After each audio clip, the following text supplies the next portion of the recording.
Hello everyone, welcome to my channel. कैसे हैं आप सब? उम्मीद है आप सब बहुत अच्छे होंगे, मस्त होंगे। जैसा कि आप जानते हैं हम लोग इस समय वायरस के बारे में पढ़े हैं। तो पिछली वीडियो में मैंने पहले आपको वायरस पढ़ाया, वायरस के बाद मैंने आपको माइकोप्लाज्मा के बारे में बताया, उसके बाद मैंने आपको वायरॉइड्स बताया। आज हम जानेंगे प्रियॉन्स के बारे में कि प्रियॉन्स क्या होते हैं। तो देखिए, जब बात करें इस प्रियॉन्स की कि ये प्रियॉन्स टर्म आया कहाँ से, तो प्रियॉन्स मतलब जैसे आपने प्रोटीन सुना है, प्रोटीन जानते हैं, तो प्रोटीन से ही प्रियॉन्स टर्म लिया गया है। ठीक है।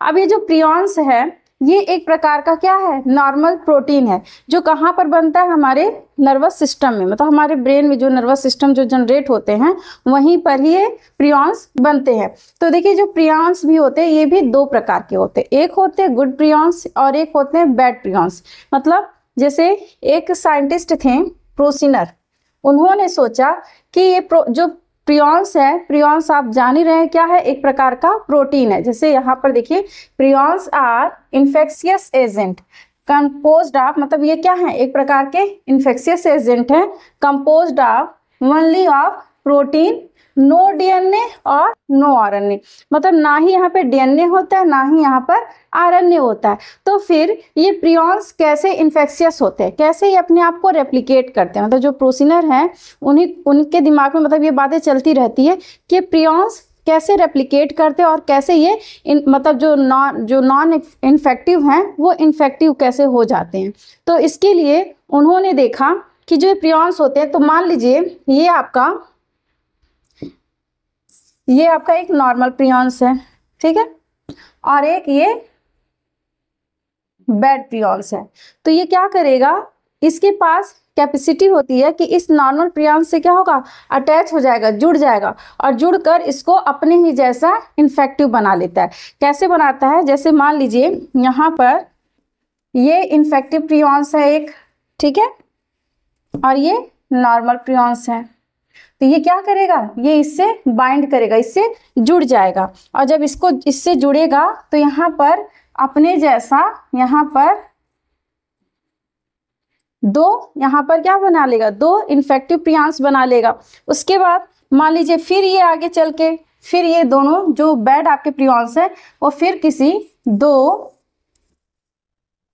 जो आपके क्या हो जाएंगे, जो अच्छे प्रियॉन्स है, जो गुड प्रियॉन्स है, उनसे ये फिर से अगर अटैच करेगा आगे चल के, तो ये फिर से अपनी संख्या को इसी प्रकार ये बढ़ाता रहेगा।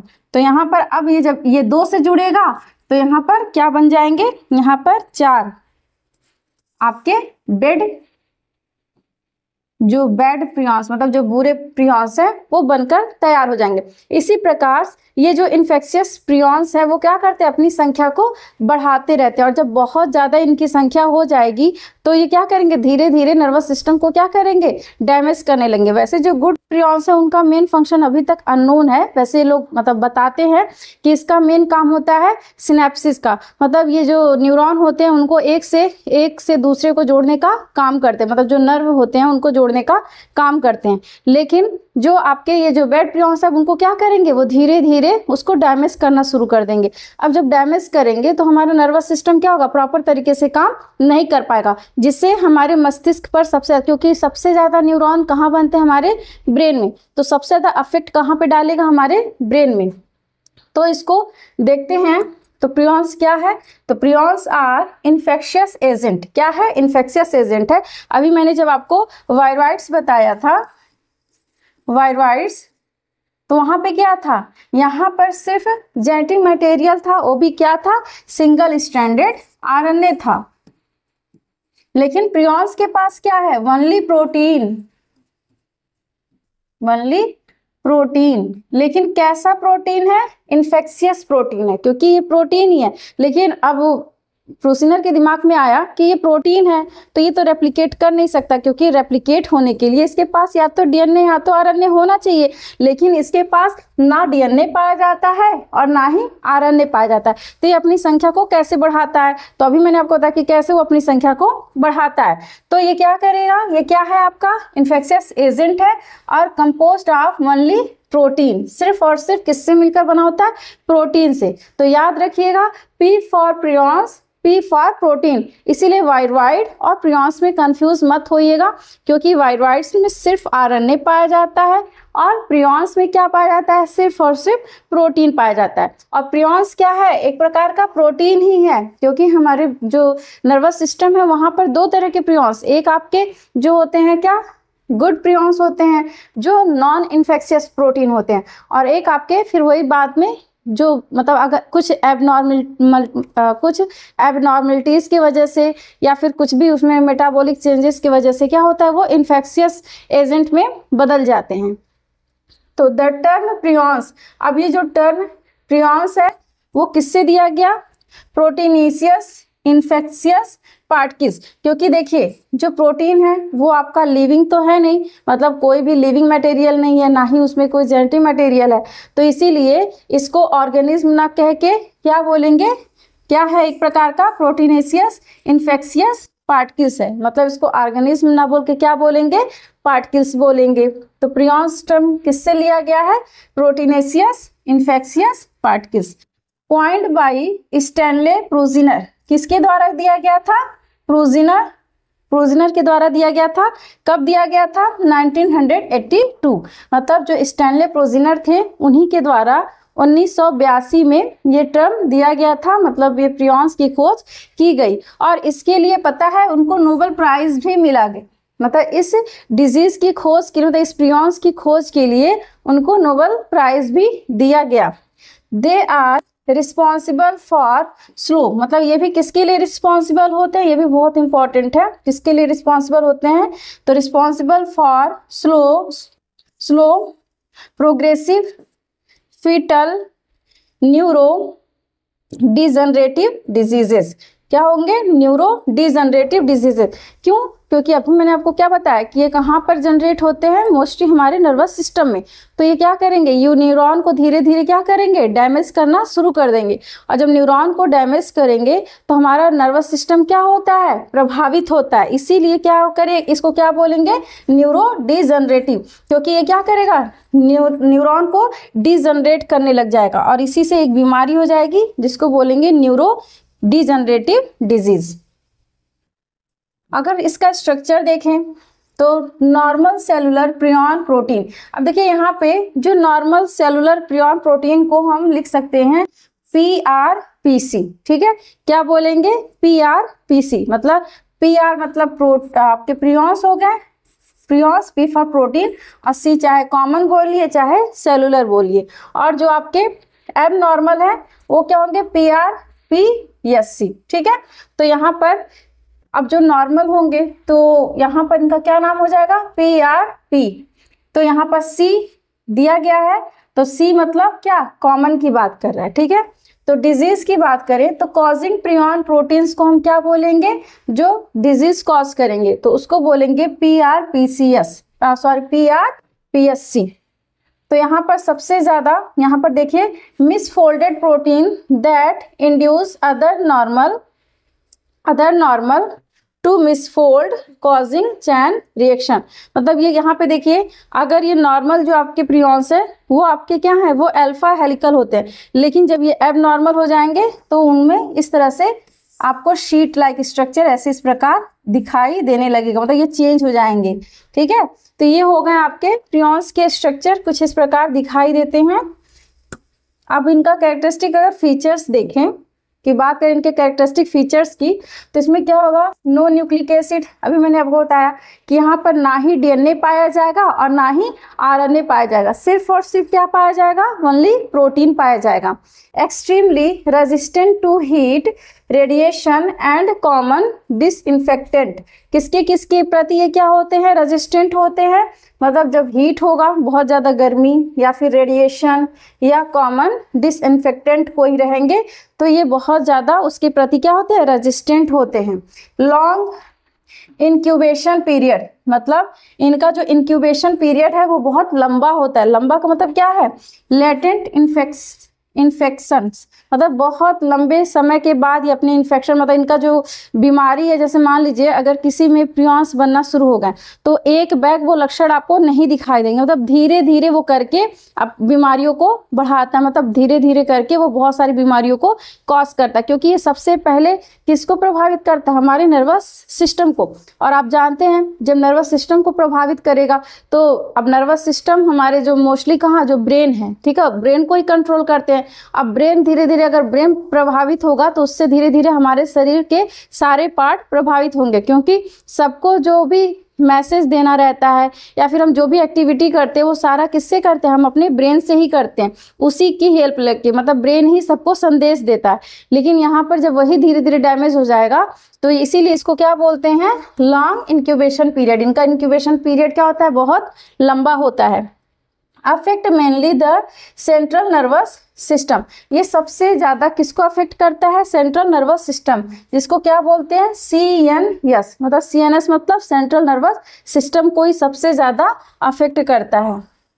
और डिजीज़ देख लेते हैं अब इसमें, क्योंकि प्रियॉन्स से बहुत ज़्यादा क्वेश्चन नहीं आता है, मोस्टली बस यही आता है कि प्रियॉन्स की खोज किसने की थी। अगर बात करें इसके इंपॉर्टेंट पॉइंट की तो यहाँ पर बस ये जान लीजिए कि प्रियॉन्स की खोज किसने की थी, प्रियॉन्स को क्या कहते हैं, मतलब प्रियॉन्स क्या है, प्रोटीन है या फिर इसमें न्यूक्लिक एसिड है या नहीं है, बस इतना ही बहुत इसमें इंपॉर्टेंट है। और प्लस इससे होने वाली बीमारियां, तो डिजीज कॉज्ड बाय प्रियॉन्स। अब प्रियॉन्स से कौन कौन सी डिजीज होती है, तो देखिए इन ह्यूमन, अगर बात करें ह्यूमन में तो ह्यूमन में कौन कौन सी डिजीज होती है, आपका एक होता है क्रोसफेल्ड जैकब डिजीज, जिसको शॉर्टकट में बोलते हैं CJD, क्या बोलेंगे, CJD। और नेक्स्ट है वेरिएंट CJD। अब वेरिएंट CJD जहां भी होगा तो समझ लीजिएगा क्या है, क्रोसफेल्ड जैकब डिजीज, ठीक है। Linked with mad cow disease. अब मैड काउ डिजीज का, मैड का मतलब क्या है, जैसे पागल जैसा, सिर्फ काउ भी यहाँ पर कभी कभी आप देखते हैं जो गाय, जो भी जानवर होते हैं वो क्या होते हैं, मतलब झूठ में, मतलब इधर उधर उधर अपने आप को मतलब घूमते और जैसे लगता है कि मार रहे हैं, तो उसी टाइप का, मतलब थोड़ा सा पागल जैसा हो जाते हैं इसमें, ठीक है। तो ये किससे रिलेटेड है, जैसे काऊ होती है जैसे पागल जैसा बिहेव करेगी, सेम इसमें भी ह्यूमन करने लगेगा। कुरु एक डिजीज है, कुरु क्या है, कुरु, ये भी डिजीज बहुत इंपॉर्टेंट है, ठीक है। पूछा जाता है जो कुरु डिजीज है किसकी वजह से होता है, तो याद रखिएगा प्रियॉन्स की वजह से होता है, तो ये बहुत इंपॉर्टेंट है। कौन सी डिजीज है, कुरु, एक डिजीज है जिसका नाम है कुरु डिजीज, ठीक है। ये किससे लिंक्ड है, लिंक्ड विथ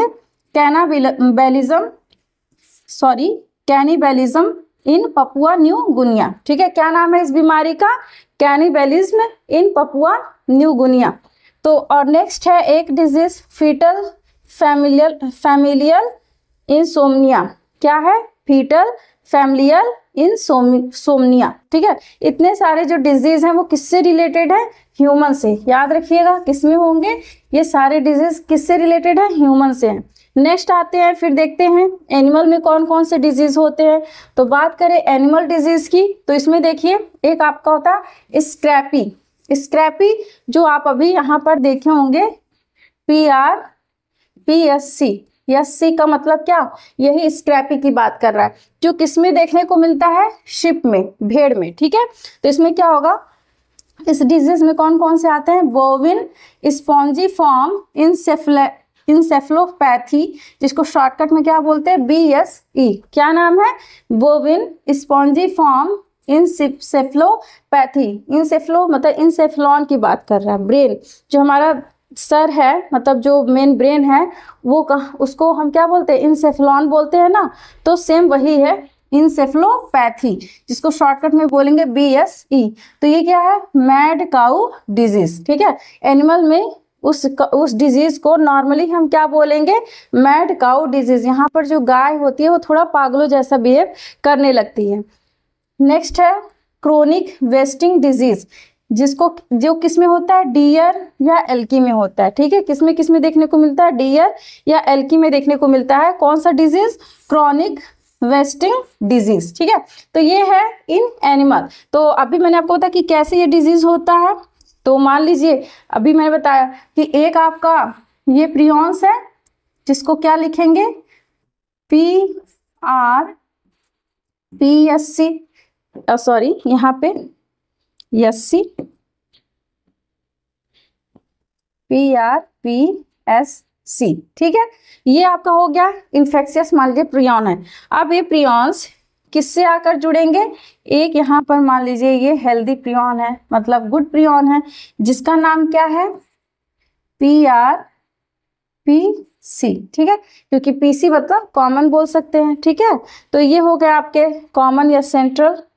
नेक्स्ट, अब ये जब इससे जुड़ेंगे तो जब ये इससे, ये दोनों मतलब ये इससे आके अटैच होगा, इससे बाइंड होगा, तो यहाँ पर इसको भी अपने जैसा बना लेगा। मतलब इससे नहीं होता है कि कुछ बुरे लोग होते हैं, अगर कोई अच्छा व्यक्ति उनको मिलता है या फिर अच्छा व्यक्ति उनके संगत में जाता है तो वो भी बुरा बन जाता है, क्योंकि कभी भी जल्दी बुरे व्यक्ति अच्छे नहीं बनते हैं, लेकिन अच्छे व्यक्ति बुरे जरूर बन जाते हैं अगर संगत बुरा हो। तो वैसे यहाँ पे भी होता है कि ये इन्फेक्शियस है, मतलब ये बैड प्रियॉन है, तो ये गुड प्रियॉन से जाकर जुड़ेगा तो इसको भी अपने जैसा ही बना लेगा। मतलब यहाँ पर इस तरह से इसको भी, ये तो खुद है ही लेकिन इसको भी अपने जैसा बना लिया, तो ये भी बन गए PRPSC, ठीक है। अब ये फिर से अगर आगे जाके फिर से ये किसी दो, मान लीजिए आगे जाके दो गुड प्रियॉन से आकर अटैच हो गए, मान लीजिए यहाँ पर क्या है? दो गुड प्रियॉन है, ठीक है। तो इससे जब ये जुड़ेंगे तो क्या बना लेंगे? तो इनको भी अपने जैसा बना लेंगे। तो आगे चल के ये दो और वो दो, तो ये तो खुद चार, दो तो थे ही, प्लस इन दोनों को भी अपने जैसा बना लिया। तो ये इसी प्रकार इसमें डिजीज कॉज होते हैं, मतलब प्रियॉन अपने आप को ऐसे ही अपनी संख्या को बढ़ाता है। तो यहाँ पर नेक्स्ट देखते हैं, एनिमल में हो गया। अब देखते हैं डेमेंशिया एंड मेमोरी लॉस, मतलब अगर सिम्टम की बात करें कि प्रियॉन्स की वजह से कौन कौन से सिम्टम, मतलब कौन कौन से लक्षण आपको दिखाई देंगे, तो इसमें लक्षण की बात करें तो क्या क्या होगा? Dementia and memory loss. क्यों मेमोरी लॉस होगा? अब देखिए, मान लीजिए अब यहाँ पर आपका क्या है? नर्वस सिस्टम प्रभावित हो रहा है। नर्वस सिस्टम किसको कंट्रोल रखता है? हमारे ब्रेन को। अब जब ब्रेन हमारे कंट्रोल में रहेगा ही नहीं तो हमको कोई चीज़ जल्दी याद रहेगी नहीं। इसमें व्यक्ति क्या होगा? धीरे धीरे चीज़ों को भूलने लगता है। तो जैसे जैसे इसके नर्वस सिस्टम डैमेज होते जाएंगे उसमें बहुत सारे ब्रेन यहाँ पे बीमारियाँ होती जाएंगी, ठीक है। तो यहाँ पर क्या हो जाएगा? मेमोरी लॉस हो सकता है, एडेक्सिया हो सकता है। एडेक्सिया मतलब होता है, एडेक्सिया मतलब क्या होता है? लॉस ऑफ कोऑर्डिनेशन, क्योंकि जब उसका सेंट्रल नर्वस सिस्टम सही से प्रॉपर ढंग से कुछ काम नहीं कर पा रहा है तो पता चलता है सामने वाला व्यक्ति कुछ कह रहा है और आप कुछ कह रहे हैं, क्योंकि आप उसको कोऑर्डिनेट नहीं कर पा रहे, उसकी बातों को समझ नहीं पा रहे हैं। तो यहाँ पर क्या होगा? Loss of coordination. तीसरा है ट्रिमर्स एंड इनवॉलंटरी मूवमेंट्स, मतलब मान लीजिए आपको इनवॉलंटरी मूवमेंट का मतलब क्या है? जो आपकी अनैच्छिक क्रियाएं होती हैं, जैसे मान लीजिए आपको कहाँ पे क्या एक्सप्रेशन देना है वो आप यहाँ पर एक्सप्रेस नहीं कर पाएंगे। नेक्स्ट है personality and behaviour change. Next में क्या होगा? उसके पर्सनैलिटी और बिहेवियर में भी धीरे धीरे चेंज आने लगेगा। वैसे भी जब वो कोई चीज़ का कोऑर्डिनेशन नहीं कर पा रहा है, ना ही वो आपसे सही तरीके से अपने आप को एक्सप्रेस, अपने हाव भाव को सही से वो एक्सप्रेस नहीं कर पा रहा है, तो धीरे धीरे क्या होगा? एक समय ऐसा आएगा कि उसका बिहेवियर धीरे धीरे चेंज होने लगेगा। और क्या होते हैं? बहुत प्रोग्रेसिव होते हैं।